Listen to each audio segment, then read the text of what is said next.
Donc ne racontez pas d'histoire. Le statut pour vous, ce sera une coquille vide parce que vous voulez aligner sur le privé, c'est votre dogme et nous y serons opposés. Monsieur le ministre, depuis quelques mois, vous avez annoncé une énième réforme de la transformation de la fonction publique, alors même que celle de 2019 n'est pas encore complètement évaluée.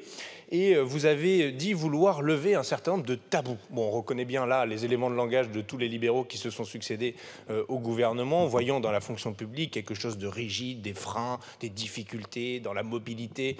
Bon, tout le champ lexical, on le connaît, mais on voudrait aller un peu plus loin parce que vous faites des effets d'annonce sans qu'il y ait véritablement de contenu. Et pour cause, 4 organisations syndicales qui représentent plus de 50% des voix lors des élections professionnelles ont boycotté votre première réunion, faute de contenu sur lequel négocier. Pour négocier, il faut avoir des propositions, qu'on puisse dire oui, on est pour, on est contre, elle est plus dans tel sens ou dans tel autre.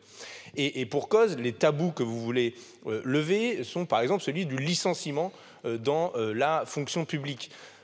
Alors, je dois vous dire que j'ai été un peu stupéfait et surpris parce que vous-même, la plupart des députés de cet hémicycle pointent les difficultés d'attractivité de la fonction publique. On s'est dit, on a du mal à embaucher des fonctionnaires et vous proposez de mieux les licencier. J'ai pas compris. J'ai pas compris la cohérence du propos. Il y a eu une manifestation des organisations syndicales, toutes les organisations syndicales de la fonction publique sur la question des rémunérations. Vous n'y avez pas donné suite du tout. Bon, alors c'est quoi l'objectif? C'est de se mettre 100% des fonctionnaires à dos. Quel est l'objectif politique? Vous parlez encore d'accélérer la numérisation, la dématérialisation comme étant un des 3 chantiers, alors même que nous avons voté ici à la majorité dans cet hémicycle un texte de loi qui doit être repris par le Sénat, qui propose de garantir systématiquement une voie alternative à la dématérialisation pour les usagers, puisqu'on voit que plus de 20% des gens sont en difficulté avec ces démarches. Donc, je vois bien que vous cherchez des gains de productivité dans la suite logique du New Public Management que vous défendez ardemment, je le sais, mais ça ne fonctionne pas. Ce qui a montré l'efficacité de la fonction publique, c'est sa stabilité et le corollaire qui est le statut. J'aimerais en savoir plus sur vos intentions, Monsieur le Ministre. Monsieur le député Ugo Bernalicis, depuis que je suis ministre de la fonction publique, chaque jour j'ai travaillé en faveur des agents de la fonction publique que je soutiens et que je défends, qu'ils soient derrière un guichet administratif, qu'ils soient soignants, qu'ils soient enseignants, qu'ils soient policiers. Ça fait parfois une différence avec votre famille politique qui passait beaucoup de temps à les attaquer. Alors oui, je crois à la fonction publique. Oui, je crois à la singularité de la fonction publique par rapport au privé, et donc je crois au statut de la fonction publique. Et j'ai maintes fois réaffirmé que l'ensemble des travaux que je menais s'inscrivaient dans le cadre statutaire. Donc je crois, au contraire de ce que parfois vous insinuez, qu'il faut réaffirmer, renforcer un certain nombre de fondamentaux, qui sont au fond, pour les agents publics, des droits et des devoirs.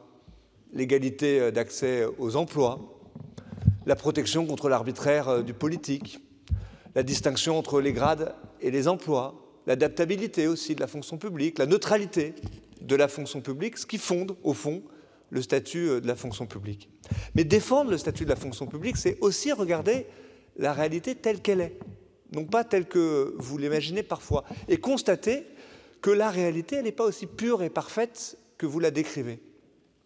Quand, par exemple, vous avez des maires qui vous disent que parfois, parce qu'il y a beaucoup de rigidité, la seule solution, c'est le vécu sur le terrain, c'est de proposer à un agent d'une filière technique, par exemple, de démissionner pour les réembaucher le lendemain en tant qu'agent contractuel pour retrouver des marges de manœuvre salariales. Quand vous regardez dans des collectivités des employeurs qui vous disent que la solution pour sortir d'un certain nombre de rigidités, c'est de faire des fausses heures supplémentaires à leurs agents publics. Quand vous échangez avec des agents publics qui vous disent « moi je fais un métier qui est le même métier que le collègue, mais les conditions d'embauche pour un aide-soignant, par exemple, c'est quand on est dans la fonction publique territoriale, dans une structure médico-sociale, un recrutement sur concours, mais à 2 km de là, quand on est à l'hôpital, c'est un recrutement sur titre qui fait qu'on crée une concurrence entre les services publics. Quand vous échangez avec des DRH qui vous disent que tous les jours, ils passent à côté de recrutement d'agents publics dont on a tellement besoin, par exemple à l'hôpital, pour recruter des infirmiers, parce qu'on n'a pas suffisamment de possibilités pour valoriser l'ancienneté, parfois avant de rejoindre la fonction publique, d'agents qui ont parfois 20 ans d'expérience sur le terrain et qu'on ne sait pas le valoriser dans la fonction publique. C'est tout ça que je discute avec les organisations syndicales, avec les employeurs. Je prendrai le temps de cette discussion, le faire aussi toutes les semaines avec des agents publics. J'en ai rencontré des milliers ces dernières semaines pour discuter justement de ces points qui sont au cœur du statut. Je vous invite à venir avec moi sur une de ces rencontres. Vous verrez qu'il y a beaucoup de choses en s'inscrivant dans le cadre statutaire qu'il faut qu'on puisse faire bouger aujourd'hui, justement pour conserver notre statut de la fonction publique. Je le ferai tout cet été pour pouvoir présenter, comme nous l'avons toujours indiqué, une réforme à l'automne dont le fil rouge sera de faire davantage confiance, de redonner des marges de manœuvre à ceux qui sont près du terrain. D'ici là, je vous invite à vous en rapprocher. Alors, si vous voulez régler le problème de tous ceux qui sont contractuels depuis des années, en disant c'est un problème, on ne peut pas les aligner sur les autres, faites des grandes lois de titularisation massive de tous les agents publics contractuels. Ce n'est pas ce que vous allez proposer. Donc, ne racontez pas d'histoire. Le statut, pour vous, ce sera une coquille vide parce que vous voulez aligner sur le privé, c'est votre dogme et nous y serons opposés.